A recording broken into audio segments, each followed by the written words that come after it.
عليكم. النهاردة هنتكلم عن خاصية مفيدة وهي بسيطة ومش هتاخد معانا وقت، لكن خلينا نصغر الاليمنت بتاعنا ده الأول، نخليه 400 في 400 بالشكل ده، وخلونا حتى نشيل الصورة.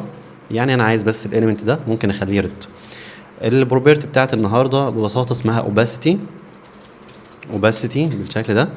الاوباستي عندي بتبدأ من 0 مثلا بالشكل ده لحد 1 بالشكل ده. لو اديت لها 2 مش هتديك اي تأثير زيادة، فانت ممكن تكتب قيمة ما بين 0 لحد 1.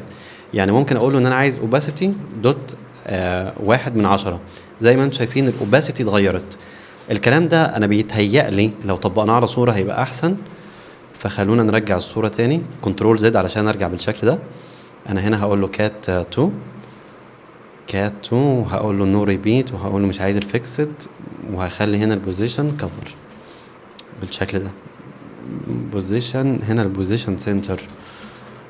طيب هقول له هنا اوباسيتي، هقول له دوت مثلا 1 بالشكل ده. شايفين الصورة بقت عاملة ازاي؟ طيب 8، طيب 9 كمان. زي ما انتم شايفين الصورة واضح ان هي ليها تأثير، وهنتكلم في افكت حلو او فكرة حلوة بتتعمل من الموضوع ده. هي افكار كتير، لكن في فكرة منهم هنتكلم عنها وهنعملها مع بعض، وهي ان انت مثلا تخلي الصورة غامقة، ولما المستخدم يجي يقف عليها بالشكل ده تروح منورة، او ترجع لاصلها. برضو احنا هنا ممكن نحط بنسبة مئوية 10% مثلا. عايز الاوباسيتي هو الشفافية.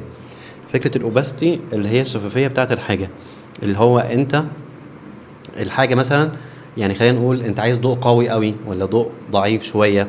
والاوباسيتي غالبا بتخلي الصورة فيها او بتخلي الحاجة اللي انت تعمل لها اوباسيتي فيها نسبة من الرمادية، يعني هي بتبقى رمادي شوية. خلينا هنا نديله 50% بالشكل ده. هنا ادينا له 510%، هنا 50%. طيب لو 100% تبقى في احسن حالتها، يبقى ما بين 0 لحد 100%، وما بين 0 لحد 1 كرقم عشري. 1/10، 2، 3، 4، 5. وطبعا هنا بيديك مرونة اكتر، يعني انت لما عملت 100% هتقدر توصل لنتيجة زي مثلا وليكن 12% بالشكل ده. لكن من واحد، من هنا 1 و2 و3 و4 و5، لا انت بتوصل برضو لكسور، لكن انت ممكن توصل للنسبة المئوية منها برضو. يعني هنا ممكن تقول له 12، مش هيقول لك لا، هيدي معاك نفس تأثير ال 12% بالشكل ده. يعني قصدي انت ممكن تستخدم الموضوع بأكتر من شكل، ان انت تستخدمه كقيمة عشرية، قيمة من 10، مش قيمة عشرية كسر اللي هو الكسر العشري. وما بين ان انت تستخدمه كقيمة من 100، يعني تقعد تقول له 1/100، 2/100، 12/100، او ان انت تستخدمه كنسبة مئوية. دي فكرة الاوباستي وازاي بنكتبها. ويا رب الدرس ان هو يكون سهل. هي فكرة لذيذة هيبان اهميتها بعدين. بس ده كان فيديو النهاردة، واشوفكم في الفيديو الجاي ان شاء الله.